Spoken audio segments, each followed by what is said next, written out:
For the ones who know safety isn't a catchphrase, it's a culture. And the ones who help make sure everyone makes it home safe. For the safety-minded who watch everyone's backs, Grainger offers supplies and solutions for every industry, as well as safety assessments and training to keep your facilities safe and your people safer. Call, click Grainger.com, or just stop by. Grainger, for the ones who get it done.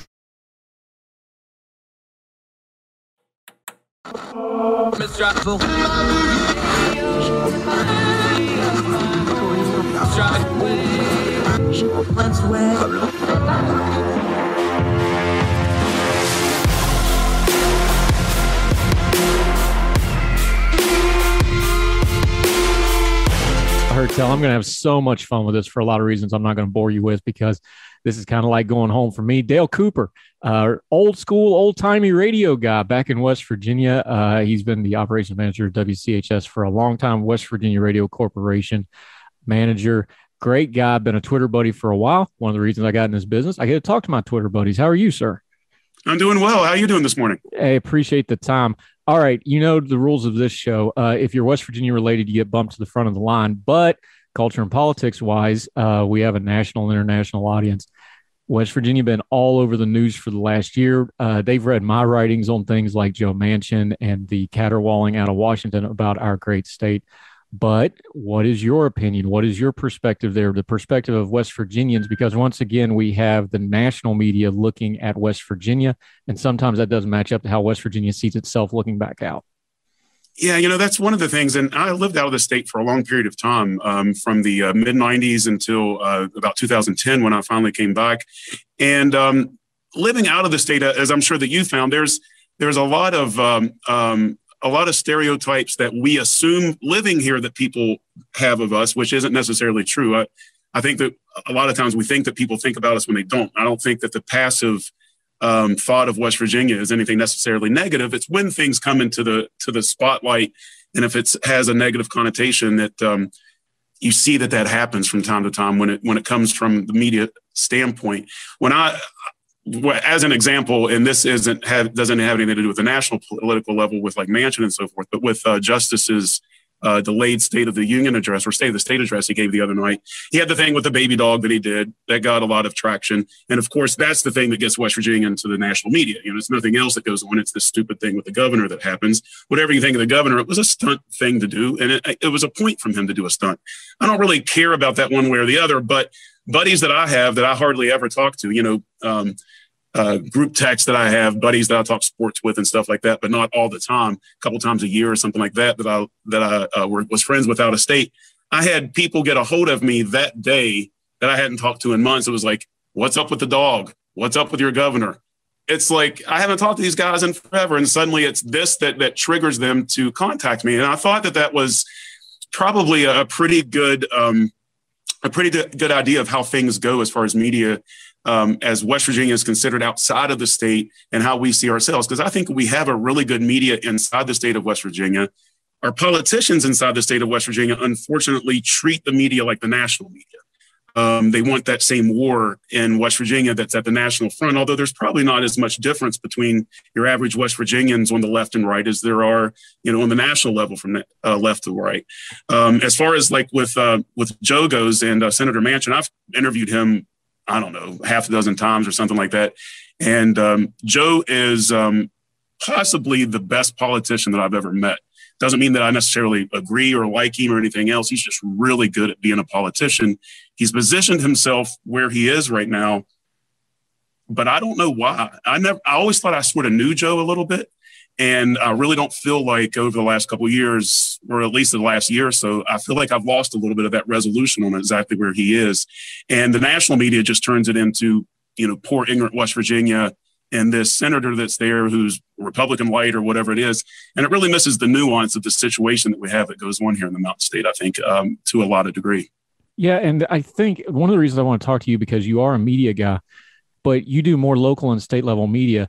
We've had the stats on. I've had this is true in journalism too, not just print media and radio media.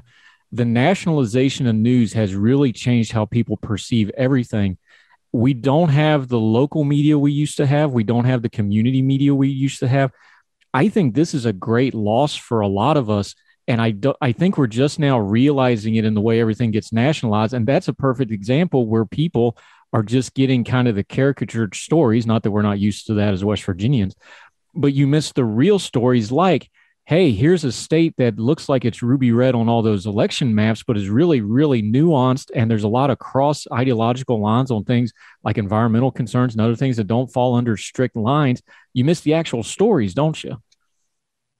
Yeah, absolutely. I mean, for example, calling West Virginia a ruby red state is true, and there's no question. However, in the 2016 presidential the primaries, Bernie Sanders was actually very popular here.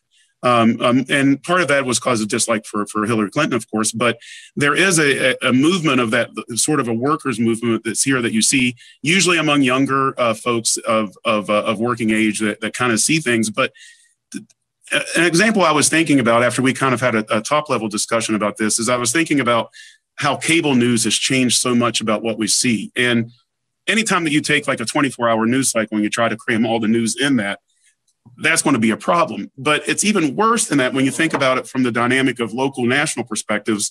If I do a local show that's if I do a 3-hour local show at some point and I want to put in a variety of things, not just news, but if I want to put in human interest stories, sports, and different things like that.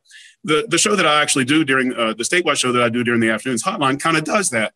It's not that hard to do because all the stories that I'm talking about, we can tell, we call it from a mountain state perspective. So we try to take everything and tell it from a West Virginia perspective to try to take those larger, less regional stories, the more national stories, and kind of marry it down into the local level. The problem that you get with like cable news is you either you have to keep on recycling the stuff that matters on the national level. You can't do a human interest story about the charity that's down the street because the charity that's down the street from wherever your national headquarters isn't the charity that's down the street from whoever's watching it on the other side of the country. Although it's a human interest, there's not as much human interest from a listener or from a viewer who you want to watch and to give you ratings and stuff for something that's not attached to them. So what do you get that's attached? It's the national level politics. It's not the local level stuff. So all of the 24-hour cable news services, they just pile in all the national level stuff. There's nothing local level that's on there. We've even stopped doing the human interest stuff. I remember when CNN first became a thing, most of it was not punditry. It was somebody anchoring news stories, going to different locations, talking about the stories. They would go on the locations, they would present the facts, then they would move on to the other story. Now it's all national level stuff, usually political. I mean, they come out of Washington. I mean, why does it even everything have to be out of Washington? But they come out of Washington, everything has to be a national level story. And we lose all of that local resolution. And then what do we do at the local level? We mirror it. We lose a lot of the local and the human interest and the local level stuff, the local sports coaches and anything along those lines, because we're all into the national political scene and we're painting everything in that same ideology. And I think we just really lose the local resolution on that, even blurring between conservative and liberal. I think that is much less pronounced at the local level than it is at the national. And the reason for that is, and we've talked about this before, talking to Dale Cooper, our buddy from West Virginia Radio Corporation, WCHS, every day you can catch him doing various things. When you're in a community and you have to sit in a school board meeting, or you have to sit in a county commission meeting, or you have to politic amongst the friends in your community, you're going to act one way. But when it's just somebody on TV in Washington or New York, and you're throwing rocks at the TV, or you're just sending a Facebook post, you get to be more vitriolic. You don't have to have those standards on you. And people kind of tend to lose their humanity and their othering a little bit. Problem is, you do that long enough, it starts seeping back into your real life too, doesn't it? And I think that's exactly what we're seeing happen. I think we're seeing it happen everywhere. I think we're seeing it happen from, and maybe this is just the old man get off my lawn things, but just civil society driving has seemed to degrade in the last 5 or 7 years. People seem to be more out for themselves and those types of things. Normal interactions in grocery stores and stuff. I mean, of course, we've seen this with the mask, anti-mask stuff, but it's gotten worse on other things too. Just people being mad at other people for either having different opinions, different life experiences, and nobody understanding that my life experience and your life experience are two different things that could lead us to having two different opinions that from our perspectives are completely legitimate. It doesn't mean that you or I are necessarily wrong. It means there could be different ways to get to the same point. None of that is anything that's ever talked about at all anymore. It's all about painting to your side of the culture. And in West Virginia, unfortunately, we're doing that so much at our political level. There and right now the state is very heavily on the red side of things as far as the letters beside folks' names that have been elected. But if you look historically at the folks that are getting elected, generally it's the same families. Maybe they've changed political identification over the last couple decades, but we're electing the same people that are doing the same things. And for some reason or another, and this is happening in all states, it's not just West Virginia, at the state level, they're determined to turn it into a national political circus. One article gets published in a newspaper that's somewhat critical, fairly heavy on facts. I mean, something there that you should refute fact-based, but instead it's just maligning the media, all of the media. I mean, there's not only there's in other states, but it's even been taken up in places in West Virginia. Should the media be limited in some aspects? And there's no reason to be at war against the West Virginia media. It's just accountability. If you don't want to answer the questions, you don't have to necessarily answer the questions, but to immediately take somebody that's trying to hold you accountable, even from a point of they don't know. Here's a question that I surfaced. So here's the question that I would like to answer you. It's not an aha question. It's just a question. Well, we're not answering that question because it's from the liberal media. Or what does the media know about this? That is completely voiding any chance that you have at holding people responsible for their actions in the public. If you're able to take one of the oversights of that and saying, that's just way too political, we're not going to deal with that, what are we left with as far as oversight goes? Yeah, talking to Dale Cooper, our buddy in West Virginia on Heard Tell. When we come back, we're going to delve more into that. He's an inside media guy. We don't like to just talk about the nebulous media. We're going to talk about the actual business model and how that affects things. Talk a little bit more about that West Virginia media. They've always punched above their weight. Why is that? We'll get into all that with Dale Cooper right after this.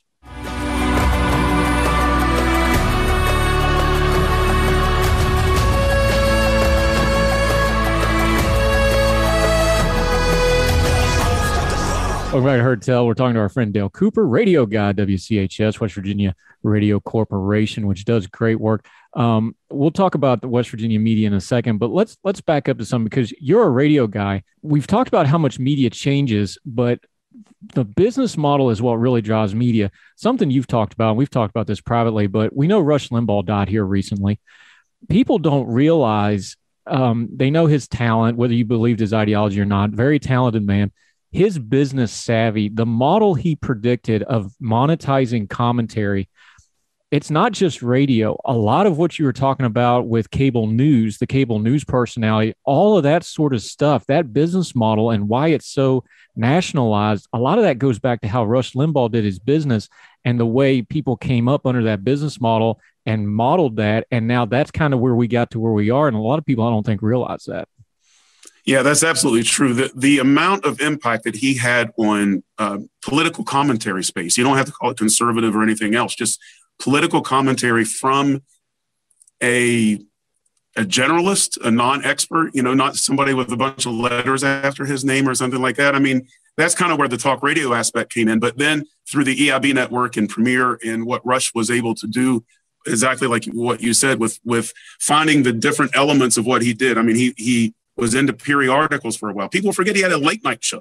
Rush had a late night show that was on the same time as, Carson and Letterman and stuff back in the time. I used to watch it. It was hilarious. When he was creating out content in the perspective that he made, basically, the perspective that he created, I mean, it was engaging and good radio. If you didn't agree with his political philosophy, that's one thing. But as a guy that likes radio, I can look at the mechanics of somebody that does radio right, that does the ancillary promotions right, that does the programming that goes along with it, and I can respect all of that in all of the different areas that he was able to exploit from print media, where he had.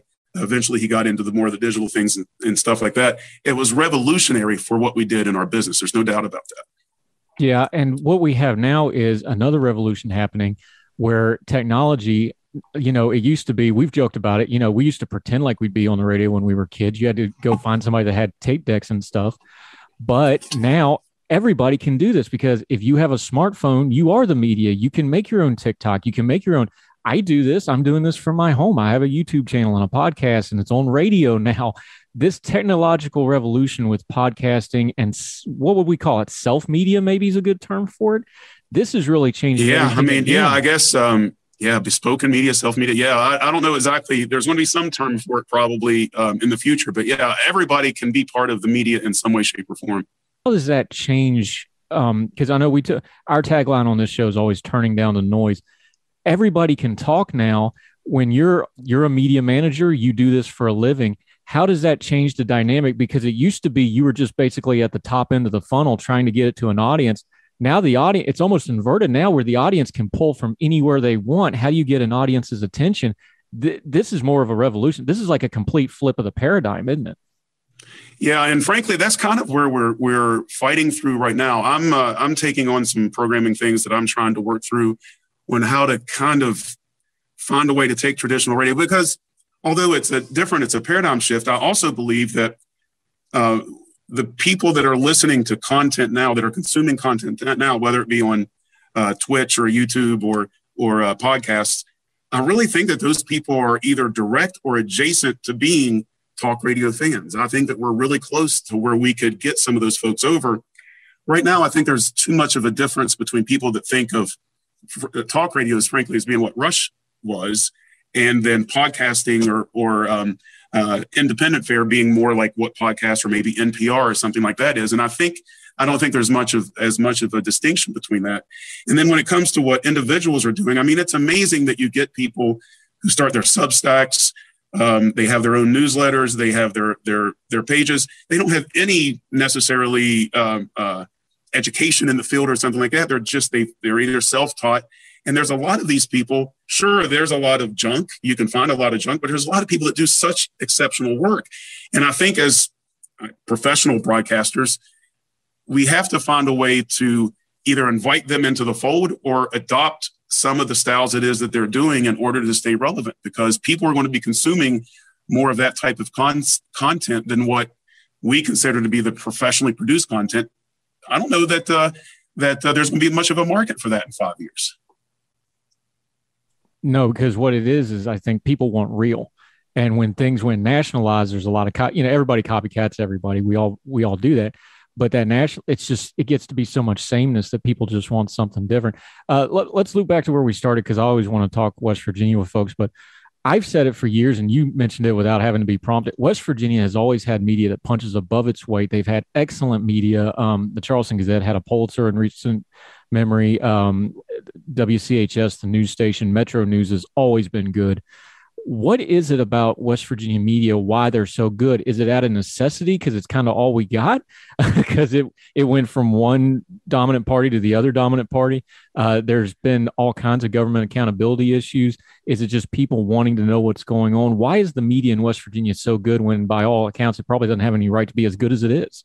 I'll take a swing of that just from my perspective here in Charleston and being the program director for WCHS.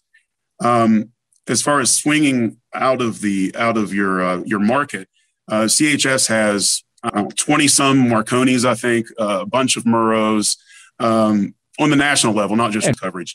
We've beaten out much larger stations. I think our flood coverage in 2016 beat out the Muhammad Ali and the Pulse nightclub shooting for stories of the year on a national level. And that's not so much to brag as it is. I think the media is very good. And certainly the people that I work with here in our newsroom, I would put up against anybody in the country. But I think that in West Virginia, with it being such a small state, relatively speaking, and with the impact points being fairly condensed, mostly to Charleston, I think the reason that you get media that does a pretty good job here is there's less hills that you have to defend, or there's less places that you have to go to for the story. If you can stack pretty well in Charleston, most of our national or statewide news, although Metro News is the statewide network that is officially ran out of Morgantown, all of our statewide news is really generated here in Charleston, and the Charleston reporters that do that are the ones that put that together. And I think that that's because, obviously being focused here in Charleston, and that's where all the stories come from. So if you're canny and you have good reporters that you can staff, you can actually focus in on just a relatively limited regional area and develop a really good news network, and I think and surface some really good stories. And I think that's one of the reasons. And we just attract a lot of people that want to get a little bit into the muck a little bit, because covering West Virginia as a journalist and getting into all the things that has to do with energy and poverty and drug addiction and stuff like that. It's kind of a dirty business. I don't mean unethical. I just mean it's not the most comfortable stories. And I think we have some people that are willing to tackle those stories. And it's very interesting that people, for all the stereotypes and all the hillbilly jokes, and we've heard them all, almost all the relative issues on a national and even international level, all those issues are right there in West Virginia. We've got poverty. We're ground zero for the opioid epidemic. You want to talk energy and environment? We're ground zero for all that. Government programming, things like the Build Back Better, infrastructure, you name the story, West Virginia has a little bit of a microcosm to it in a relatable way. Just to put a bow on this before we had to let Dale Cooper go back to doing his day job. The thing about West Virginia that always grabs me, whether I'm telling a story or explaining to somebody else, is the people. You talked about the media. One of the reasons they have such great stories, though, the people of West Virginia, you've left, you've come back. I've been back and forth. I'm trying to get back here, hopefully in the next few years again, full time. My family's all there. What is it about the people of West Virginia that makes it so compelling in all these stories? I really think that is, at its core, I think West Virginia, whether you're looking in the communities that have been ravaged by drugs, industry leaving, whatever it might be, you're looking at the urban communities where there's problems with crime or drugs, and whether that be majority white or minority black or whatever it is. I think the one thing that we get in West Virginia, because we're kind of a small state, everybody within communities knows each other to a large degree. I think what makes the stories here so compelling is because it's such a human level. Within a relatively small slice of the state, you see the spectrum of life. You can see from the wealth, living in opulence, all the way to relatively rural areas. I mean, I live in Charleston. Obviously, my mom lives in a little town called Beaumont that's near Clendenin. It's a 45-minute drive. She doesn't have cell phone service. The only internet service she has is satellite service. I mean, it's like I literally lived in South America for a while at the Amazon basin. I had better internet service there and cell service there than my mom does 40 minutes from a capital city in the United States. So I think in West Virginia, because you have that range within such a small area, I think that's the reason the stories become so compelling, because it doesn't take very far to step from some sort of a story about industry and wealth. And then you take two steps over and you're across the creek and suddenly you're talking about poverty and drug addiction, and it's all within a football throw of each other. I mean, that makes it pretty compelling, I think, on its own. Yeah, and we could do multiple stories on Frontier, but we won't, because I'll start getting upset because they're a mess. Dale Cooper, thank you so much for the time today. Let folks know where you're at, what you're doing, how they can follow you on social media, because you're a great follow. And also, when they have a West Virginia story about Joe Manchin or Baby Dog or anything else, where they can get good information directly from the source from that great West Virginia media we've been bragging about. Yeah, that's right. So locally, hyper-local in Charleston, you can go to WCHSnetwork.com. That's where all of our local stories are published. On Facebook, you can do the same search, and we usually mirror all the stories over there. Statewide for the network, it's WVMetronews.com. It's actually the most visited website in the state of West Virginia that originates in the state of West Virginia. I forget what the numbers are off the top of my head, but it is very impressive. They do sports, live sports scores on there. So on Friday Night Lights, if you're looking for sports, you can find it there. Live election updates during elections and stuff. So that's where we really like to pin our accuracy from. One line I could be found, it's @OnAirCoop on Twitter. That's @OnAirCoop. And you can find the link to the rest of my stuff from there. I usually use the same handle everywhere else that has to do with radio. And then if you have any stories or anything that you want to send, you're more than welcome to do that. It's Dale.Cooper@WVRadio.com, Dale.Cooper@WVRadio.com. See how he put his radio voice on there right at the end? That was good stuff. That was high quality. Except I'm losing it. I don't know why. I've been losing my voice a lot the last couple of months. Yeah, Dale Cooper, I appreciate your time, my friend. I'm being a homer, but look, they don't give Marconi's away. West Virginia media really is that good. Go to the source. I'm being a homer about it, but they really, really are great stuff. Dale Cooper, thank you so much, sir. We'll definitely have you back when we got some more West Virginia stuff we need to dig into, my friend. Andrew, I appreciate it. Take care, man. Thank you, sir.